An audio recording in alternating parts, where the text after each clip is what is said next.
My name is Eleanor and I'm 28. After a grueling 12-hour shift at the city hospital, where I work as a registered nurse, the only thing I wanted was to crash at my apartment. Instead, here I was, driving to my parents' place for our weekly Sunday dinner. Exhaustion doesn't even begin to describe it. The smell of antiseptic still clung to my scrubs, and every muscle screamed in protest. Yet, I kept showing up, week after week, clinging to the faint hope that this time, things would be different. Maybe this time, they'd see me the way they saw my older brother, Julian. Looking back, I realized that dinner would be my last. The things that were said shattered everything. And my response, it left them speechless. Before I dive into that fateful evening, let me know where in the world you're watching from in the comments below. And if you enjoy real-life stories, please hit that like button and subscribe. Believe me, you won't believe what I did next. I was born into a typical middle-class family in suburban Massachusetts. My father, Arthur, 62, dedicated his life to the local printing company. My mother, Beatrice, 59, was a legal assistant at a law firm downtown. From the outside, we looked like the picture-perfect family. The reality, though, was far more intricate. My older brother, Julian, 31, embodied everything my parents had ever envisioned for a child. He graduated summa cum laude from business school, secured a high-powered executive position at a major corporation, married his sweetheart, Serena, and they were already planning their second child. Julian was the golden child, always in the right, always achieving. The success story, the proof that they had been good parents. Then there was me. I recognized the difference in how they perceived me as soon as I was old enough to understand. When Julian brought home straight A's, they celebrated with his favorite home-cooked meal and endless phone calls to family to brag. When I brought home straight A's, they nodded and questioned why I couldn't be more like Julian in other ways as well. This pattern was already set in stone and never changed. When I turned 16, my birthday came and went without even a happy birthday from either of my parents. They were too preoccupied assisting Julian with his internship interview preparation at his dream company. I spent the day alone in my room, waiting for someone to remember. No one did. However, 2 weeks later, when Julian closed a major deal at his internship, they threw a huge surprise party for him which lasted past midnight.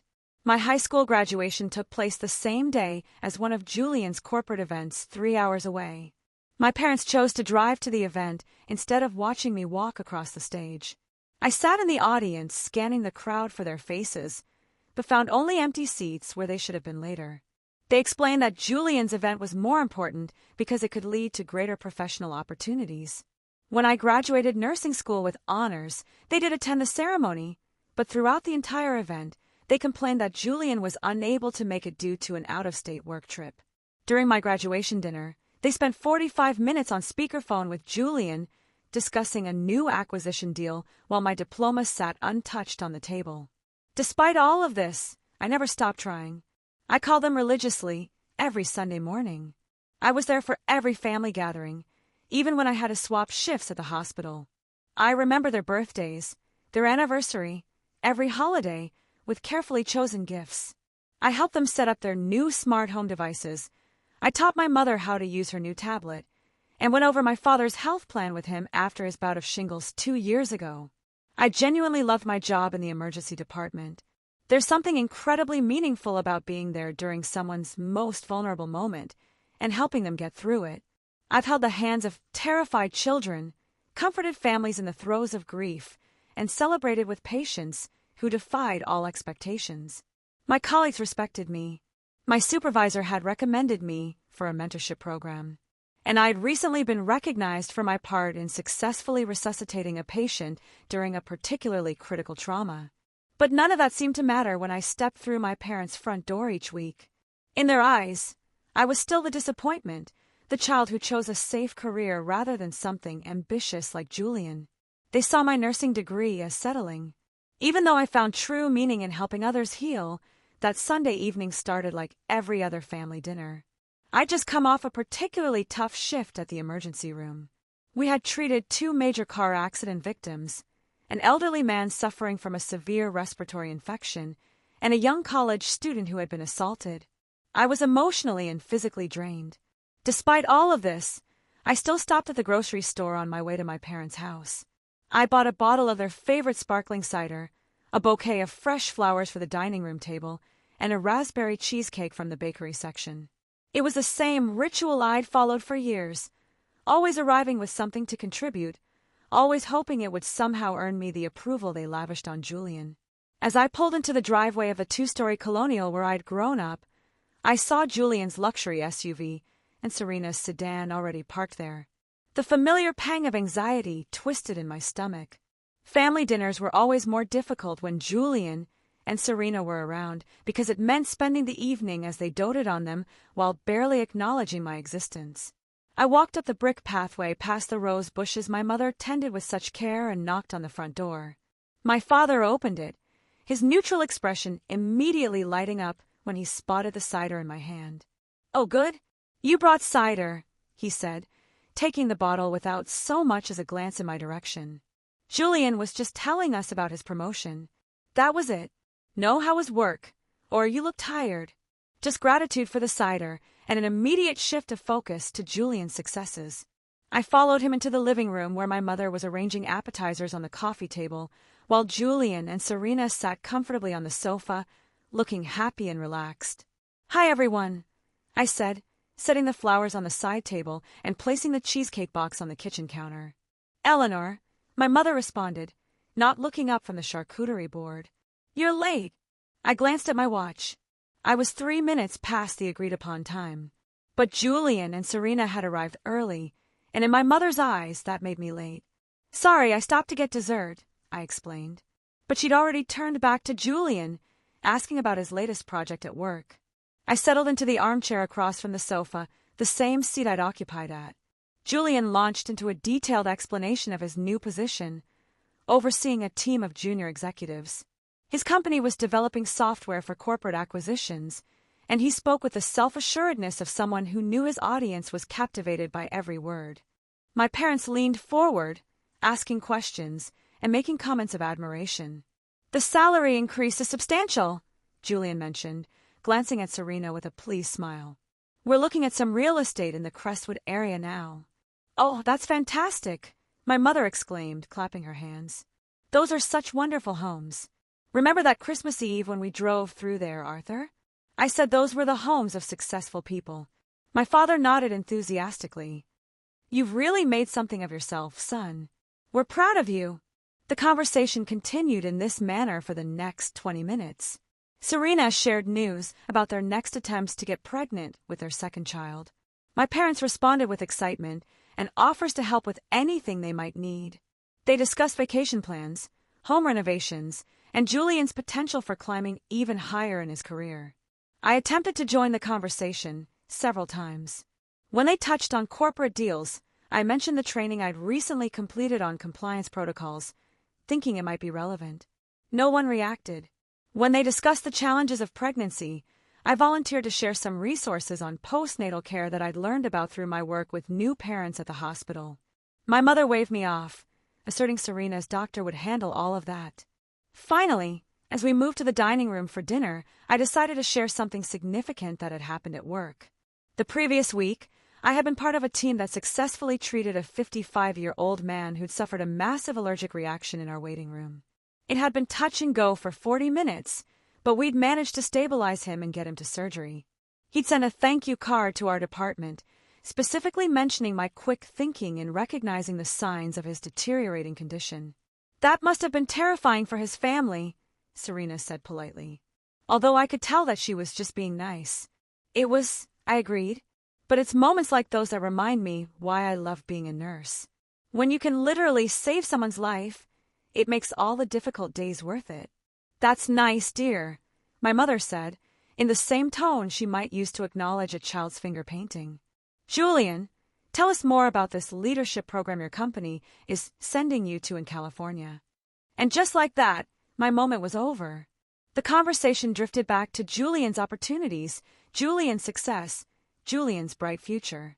I sat there eating my mother's lasagna, feeling invisible in my own family. As dinner went on, the familiar patterns became even more blatant. My mother had prepared all of Julian's favorite dishes. Lasagna with her signature meat sauce, garlic bread baked with extra cheese, asparagus casserole with the crispy breadcrumbs on top, and a freshly baked berry pie she had gotten up early to prepare. She hadn't even asked what I might want, and included asparagus, which she knew I disliked but Julian loved. The conversation topics continued to revolve around Julian and Serena's life plans. They discussed their timeline for having children, their ideas for renovating their current house before they moved, and Serena's plan to reduce her work hours once they had a second baby. "It's so smart that you two are planning everything so carefully," my father said, cutting another piece of lasagna. "That's what successful couples do. They make strategic decisions.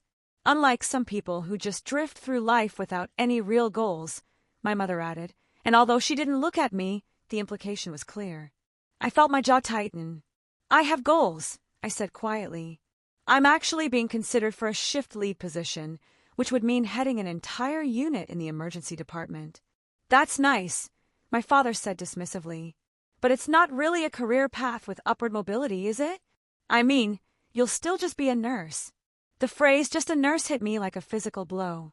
I'd spent 4 years in college, passed a rigorous licensing exam, and worked in one of the most demanding departments in healthcare. I'd saved lives, comforted families during their worst moments, and continued my education with specialized certifications. But to my father, I was just a nurse.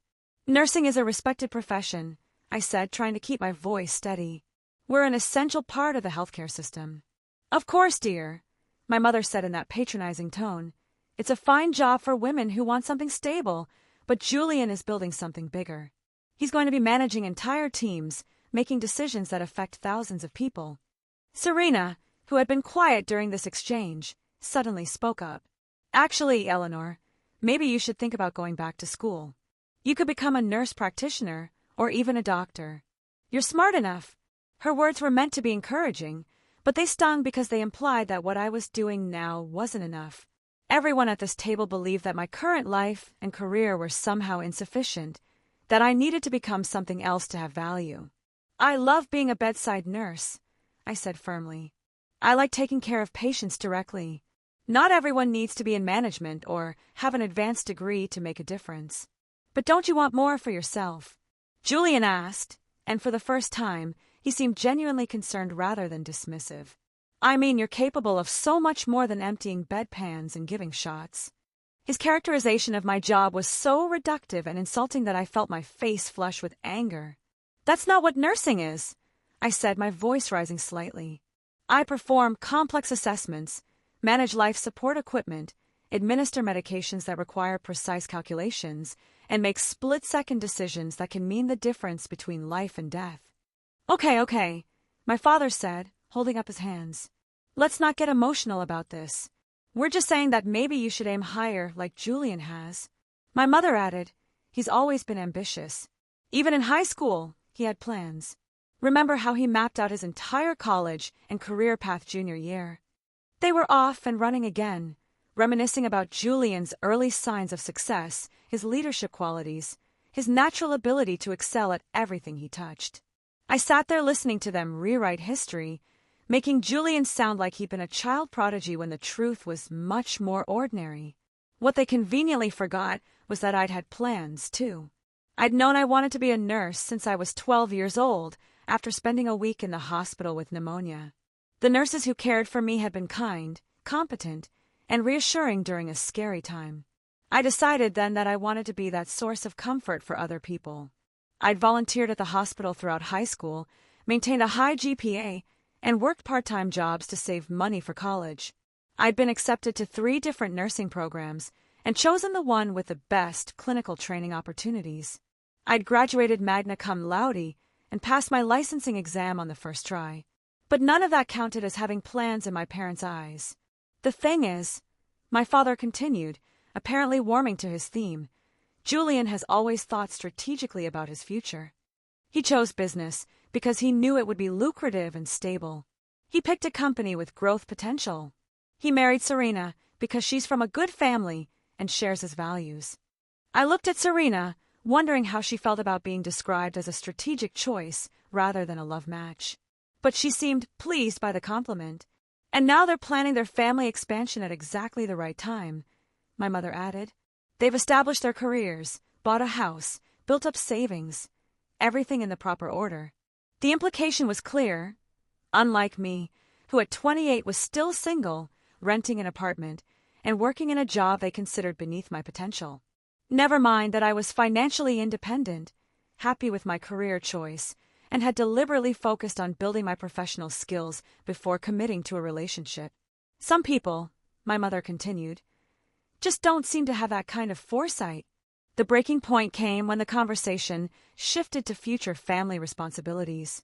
Serena had just finished describing their house hunting process when Julian made an offhand comment that changed everything.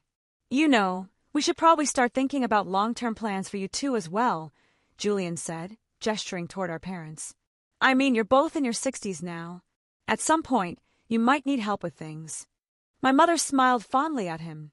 "Oh, Julian, always thinking ahead. That's why we're so grateful to have you." "Well, someone has to be responsible," my father said, shooting a meaningful glance in my direction. I felt something cold settle in my stomach. "What do you mean by that?" "Just that Julian has his life together," my mother explained. "He has a stable career, a good marriage, financial security. If something happened to us, we know we could count on him. Whereas some people," my father added, "are still figuring out their lives at almost 30 years old." The unfairness of his assessment hit me like a slap. I was the one with medical training. I was the one who lived closest to them. I was the one who had helped my father understand his medications, who had taught my mother how to monitor her blood pressure, who had advocated for them during their various medical appointments over the years. "I'm a registered nurse," I said, my voice tight with suppressed anger. "I probably know more about healthcare and aging than anyone at this table." "But you work such crazy hours," Serena pointed out. "How would you have time to take care of anyone else? And you're not married," my mother added.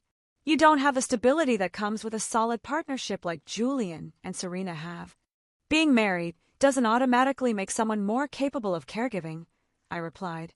"And my schedule is flexible. I could arrange my shifts around any care needs you might have." My father laughed, but it wasn't a kind sound. "Eleanor, you can barely manage your own life. You're still renting that tiny apartment, you don't have any savings to speak of, and you've never even had a serious relationship." Each word was like a knife. The apartment I rented was small, but it was in a safe neighborhood close to the hospital, and I'd furnished it carefully with pieces I loved. I did have savings. They just weren't as substantial as Julian's because nurses don't earn executive salaries. And my relationship history was my own business, not a measure of my worth as a person. "You know what your problem is," my mother said, and her voice carried a tone of finality that made everyone at the table pay attention. "You've never learned to think beyond yourself. Julian understands family responsibility. He makes decisions based on what's best for everyone, not just what he wants in the moment." "That's not fair," I said, my voice shaking slightly. "I've been thinking about this family for years. I'm the one who calls you every week. I'm the one who comes to every dinner, every holiday, every family event. I'm the one who helped Dad figure out his insurance when he was confused about the changes at work." "Those are just small things," my father dismissed. "We're talking about real responsibility, long-term planning, the kind of thinking that requires maturity." I stared at him in disbelief. "Small things? When you had chest pains last year, who drove you to the emergency room at 2 in the morning? When Mom fell and hurt her wrist, who stayed with her for 6 hours until you got home from your fishing trip?" "Anyone would have done that," my mother said with a wave of her hand. "We're talking about bigger picture issues. Julian understands what it means to be dependable. Plus," Serena added, apparently feeling emboldened to join the criticism, "Julian has always been there for you both emotionally. He calls to check in. He visits regularly. He includes you in his life decisions. Eleanor tends to be more distant. I felt like I was living in an alternate reality. I was the one who called every Sunday. I was the one who showed up for dinners, even when I was exhausted from work. I was the one who remembered their preferences, their medical appointments, their concerns. But somehow in their minds, Julian was the attentive child, and I was the distant one. I think Eleanor has always been a little selfish," my mother continued as if I weren't sitting right there. "Even as a child, She was more focused on her own interests than on what the family needed. "That's not true," I protested, but my voice sounded weak, even to my own ears. "Remember when she wanted to go to that summer camp instead of helping with Grandma's move?" my father asked. "Or when she chose to work during Julian's graduation party?" I remembered both of those incidents very differently. The summer camp had been a program for students interested in healthcare careers, and I'd saved my own money to pay for it. But they wanted me to help pack up my grandmother's house during the same week. I'd offered to help before or after the camp, but they'd insisted it had to be that specific week. As for Julian's graduation party, I'd been scheduled to work a double shift at the hospital, where I'd just started as a new nurse. I tried to switch with someone, but it was my first month on the job, and I couldn't find anyone to cover for me. I'd explained this to my parents, but they'd acted like I'd chosen work over family out of spite. "You see," my mother said, as if those examples proved her point, "Eleanor has always put herself first. Julian would have found a way to be there for family." The conversation continued in this vein for another 10 minutes, with my parents and Serena listing all the ways Julian was superior to me, all the evidence of my selfishness and lack of commitment to family. With each criticism, I felt smaller and more invisible. Finally, I couldn't take it anymore. "Do you realize what you're doing right now?" I asked, my voice rising. "You're sitting here talking about me like I'm not even present. You're criticizing everything about my life and my choices, and you're doing it right in front of me. We're trying to help you understand why you need to make some changes," my father said sternly. "Sometimes people need to hear hard truths." "These aren't hard truths," I shot back. "These are unfair characterizations based on your preference for Julian over me."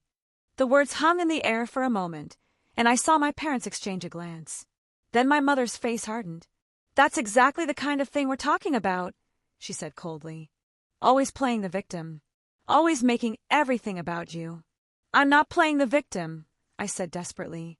"I'm pointing out that you treat Julian and me completely differently, and you have since we were children." "Maybe," my father said slowly, "that's because Julian has given us more reasons to be proud." The final explosion came so suddenly that it caught everyone off guard, including me. One moment, we were having what my parents probably thought was a constructive conversation about my life choices, and the next moment everything fell apart. "You know what?" I said, standing up from my chair so abruptly that it scraped against the hardwood floor. "I'm tired of this. I'm tired of coming here every week just to be criticized and compared to Julian. I'm tired of pretending that this is normal family behavior." "Sit down, Eleanor," my father commanded in the same tone he'd used when I was 7 years old. "You're being dramatic." "No, I'm not being dramatic. I'm being honest for the first time in years." My voice was shaking, but I pressed on. "Do you have any idea what it's like to grow up knowing that nothing you do will ever be good enough? Do you know what it's like to watch your parents' faces light up when your brother walks into a room, knowing that you've never seen that same expression directed at you?" "That's not true," my mother said, but her voice lacked conviction. "It is true, and you know it. When I graduated nursing school, you spent my celebration dinner talking to Julian on the phone about his job. When I got my first promotion, you barely acknowledged it. When I bought my first car with money I'd saved myself, you criticized me for not getting a more practical model. We've always supported your choices," my father insisted, but his tone was defensive now. "Supported them? You just spent the last hour explaining why every choice I've made has been wrong. You've told me my career isn't ambitious enough, my living situation isn't stable enough, my relationship status isn't committed enough. What exactly have you supported?" Serena shifted uncomfortably in her seat, clearly wishing she could disappear. Julian looked like he wanted to say something but couldn't find the words. "Eleanor, you're overreacting," my mother said, but I could hear uncertainty creeping into her voice. "Am I really? Because right now you're dismissing my feelings, just like you've dismissed everything else about me for the past 28 years. I started pacing behind my chair, the words pouring out of me like water through a broken dam. "Do you want to know what I do at work? I save lives. Literally. Last week I helped resuscitate a man who had been dead for 4 minutes. 4 minutes. His heart had stopped, and we brought him back. His wife hugged me and cried and said I was an angel." My voice cracked slightly, but I continued. "I've held the hands of dying patients, so they wouldn't be alone. I've taught new mothers how to breastfeed. I've comforted children who were afraid of getting shots. I've worked 16-hour days during flu outbreaks, and I've stayed late to make sure confused elderly patients understood their discharge instructions.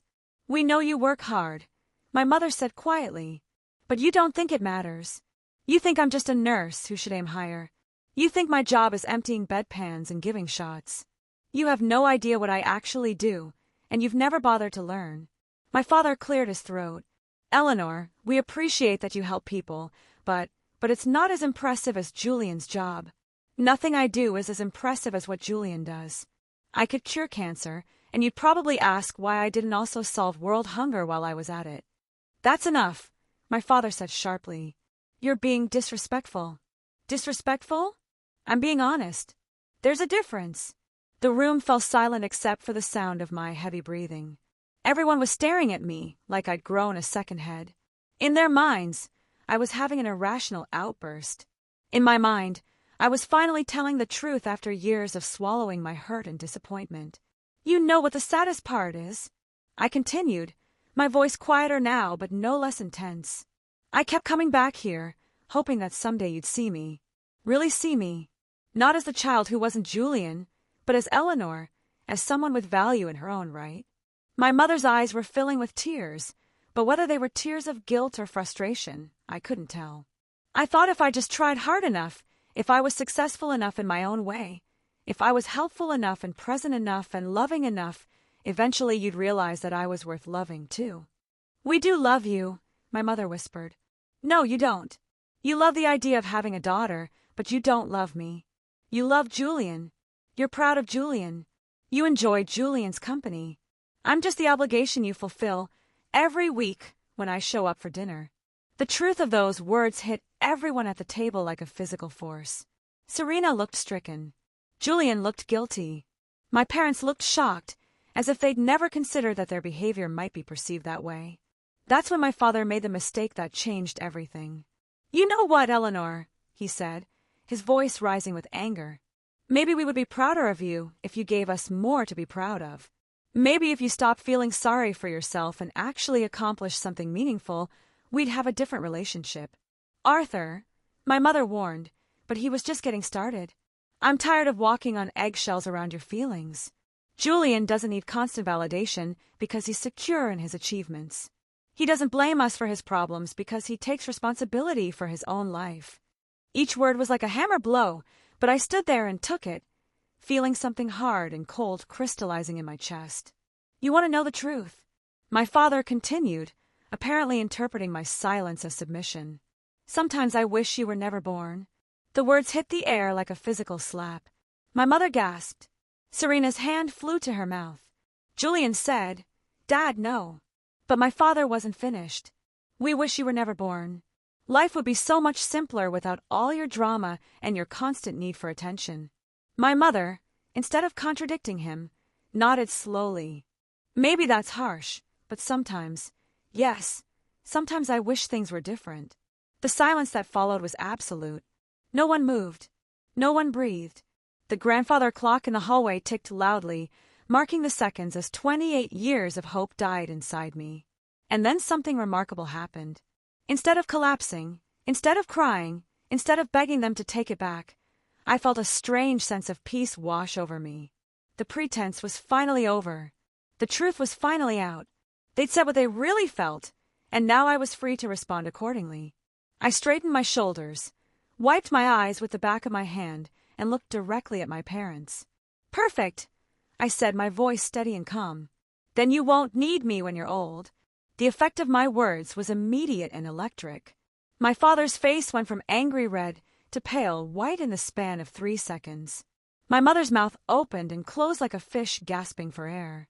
Serena gripped Julian's arm so tightly that he winced.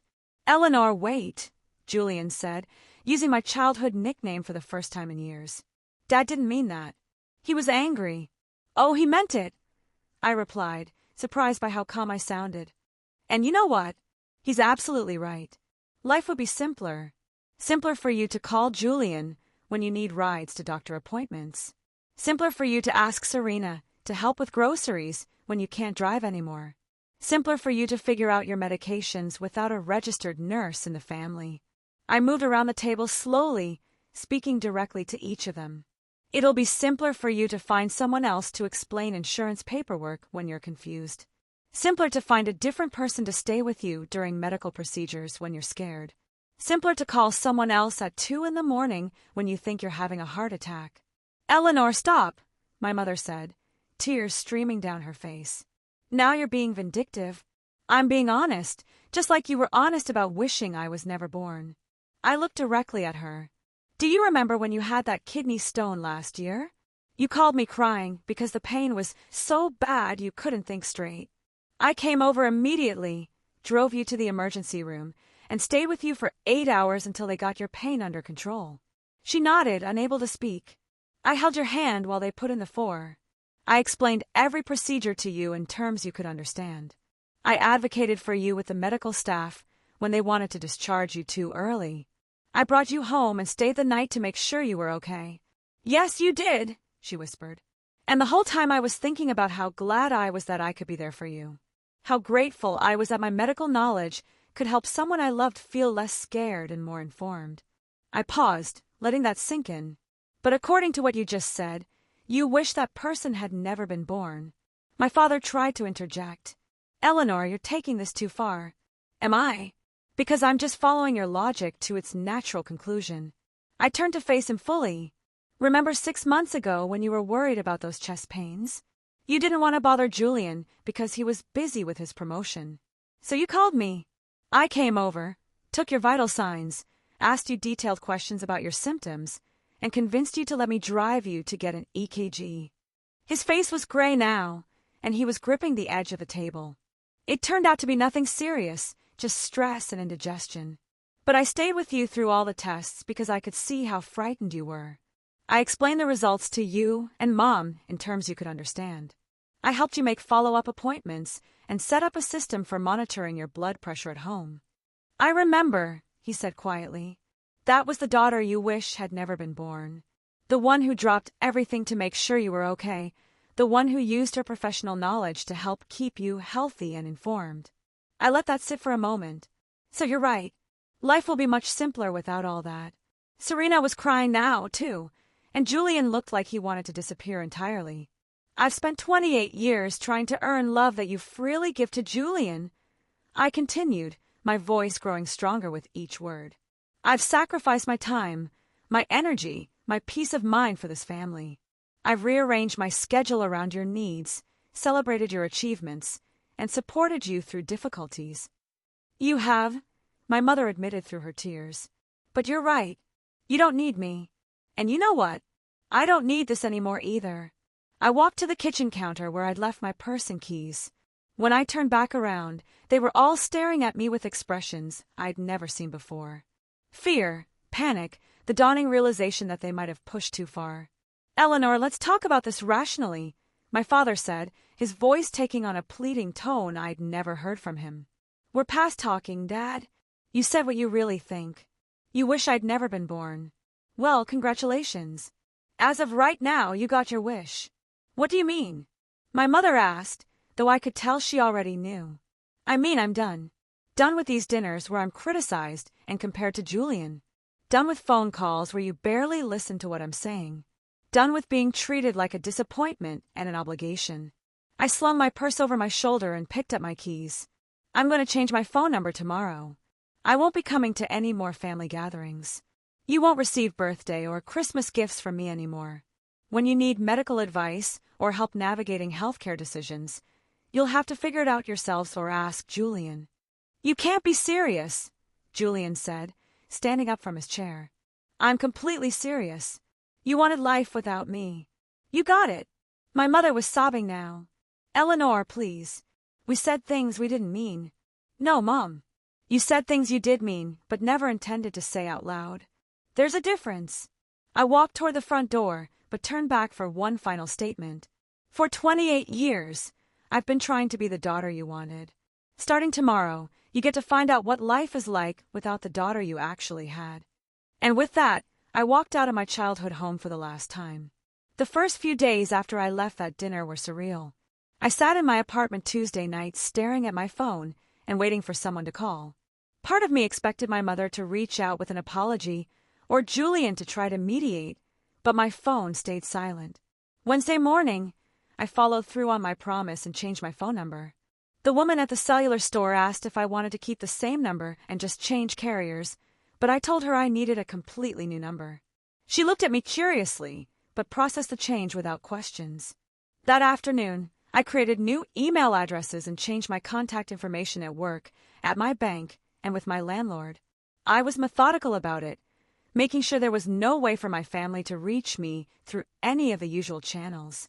By Thursday, I realized they were trying to contact me.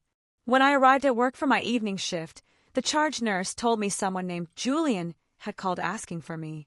I instructed her to tell anyone from my family that I wasn't available and couldn't receive personal calls during work hours. Friday brought flowers to my apartment building. The delivery person buzzed my unit, and when I saw Beatrice Henderson on the card through the window, I refused the delivery. I watched from my second-floor window as the confused delivery man carried the large arrangement back to his van. The hardest part wasn't missing my family. It was breaking the habits I'd built around them. Sunday morning came, and I automatically reached for my phone to make my weekly call before remembering that chapter of my life was over. Instead, I made myself coffee and sat on my small balcony reading a book I'd been meaning to finish for months. For the first time in years, I had an entire weekend to myself. No family obligations, no guilt about missing dinners or phone calls, no anxiety about whether I'd say something that would trigger criticism. It was strange, but also liberating. I threw myself into work with renewed energy. Without the emotional drain of weekly family interactions, I found myself more focused and present with my patients. I signed up for additional training sessions and started mentoring newer nurses. My supervisor noticed the change and commented on my improved attitude and increased engagement. 3 weeks after the dinner, Julian showed up at the hospital. I was coming off my shift when I saw him in the parking garage, leaning against his SUV next to my car. My heart rate spiked, but I forced myself to walk calmly toward him. "We need to talk," he said when I got close enough to hear him. "No, we don't," I replied, unlocking my car door. "Eleanor, please. Mom and Dad are a mess. They didn't mean what they said." I turned to face him fully. "Julian, they said they wished I'd never been born." What part of that was unclear? They were angry. People say stupid things when they're angry. Do they? Because I've been angry plenty of times, and I've never told anyone I wish they'd never existed. I opened my car door. "That's not something you say accidentally." "They regret it," he insisted. "Mom has been crying every day. Dad barely speaks to anyone." "That's unfortunate for them," I said, getting into my car. "But it's not my problem anymore." He put his hand on my car door to prevent me from closing it. "You're my sister. You can't just disappear from our lives. Watch me." I gently but firmly moved his hand and closed the door. Through the window, I could see him standing there, looking lost and confused. As I drove away, I felt a pang of sadness for the relationship we might have had if our parents hadn't always positioned us as competitors instead of siblings.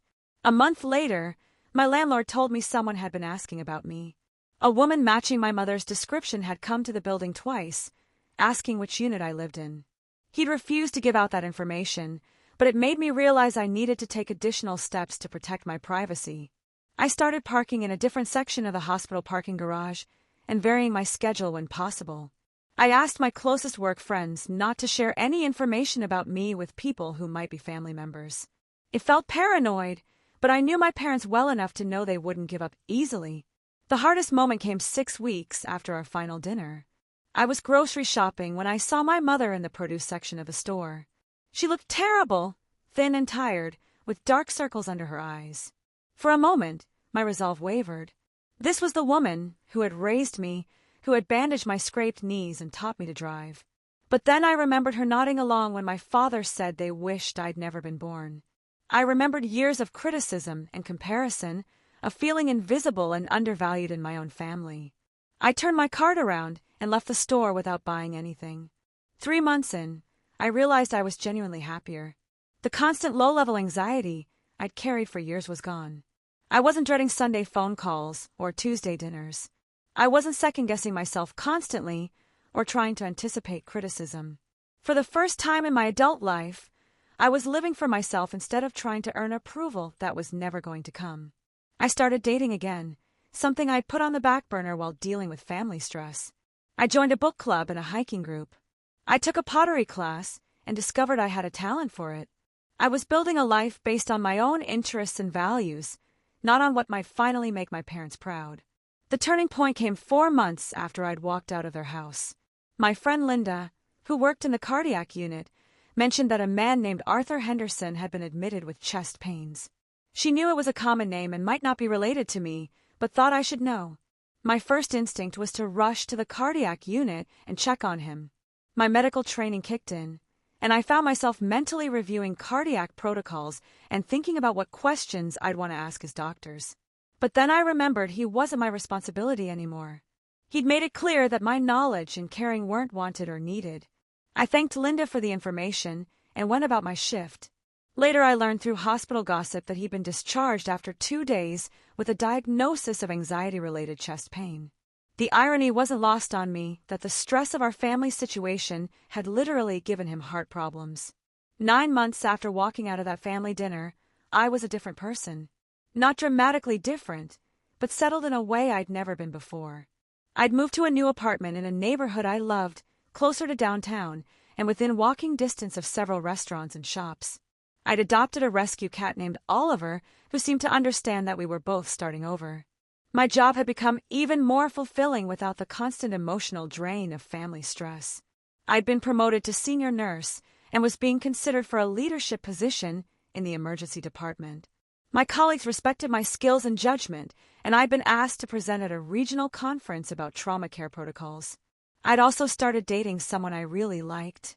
Dr. James Murphy was a physician in the emergency department who'd asked me out for coffee after we'd worked together on a particularly difficult case. He was kind, intelligent, and treated me as an equal partner in patient care. When he talked about my work, it was with respect and admiration, not dismissal or suggestions for improvement. The relationship was still new, but it was teaching me what it felt like to be valued for who I was rather than criticized for who I wasn't. James listened when I talked about my work, asked thoughtful questions about my experiences, and celebrated my professional achievements. It was a revelation to realize that this was how healthy relationships were supposed to function. I'd also built a chosen family of friends who genuinely cared about me. Linda from the cardiac unit had become a close friend, and we had dinner together twice a week. Sarah from my hiking group had invited me to spend Thanksgiving with her family when she learned I'd be alone. Marcus from my book club and I had started a tradition of trying new restaurants together once a month. These relationships were based on mutual respect and genuine affection, not obligation or blood relation. When I accomplished something at work, they celebrated with me. When I was having a difficult day, they offered support without judgment. When I shared my thoughts and feelings, they listened without trying to fix me or change me. The contrast with my biological family was stark. For the first time in my life, I understood what it meant to be truly accepted. I'd heard updates about my family through the hospital grapevine. My father had been treated for anxiety and had started seeing a therapist. My mother had apparently been asking mutual acquaintances if they'd seen me, always describing herself as worried about my well-being. Julian had been promoted to the management position he'd wanted. But according to someone who knew Serena, the stress of the family situation had put a strain on their marriage. Part of me felt sad about their struggles, but I reminded myself that these were consequences of their own choices. They had created this situation with their words and actions. They were dealing with the results of treating one child as valuable and the other as disposable. The real test of my resolve came when I received an unexpected visitor at work. It was a Tuesday evening in late fall when the security guard at the emergency department entrance called to tell me someone was asking for me. When I went to the front desk, I found Serena standing there, looking nervous and uncomfortable.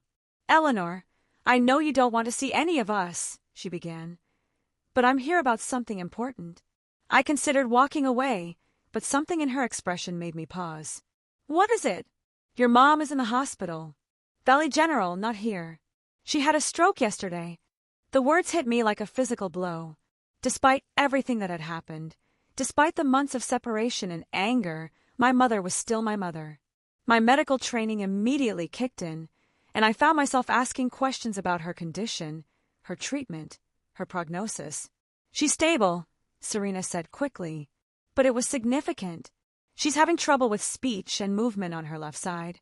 Your dad is with her, but he's not handling it well. He keeps asking the nurses questions they can't answer, and he's getting frustrated because he doesn't understand the medical terminology." I could picture it perfectly.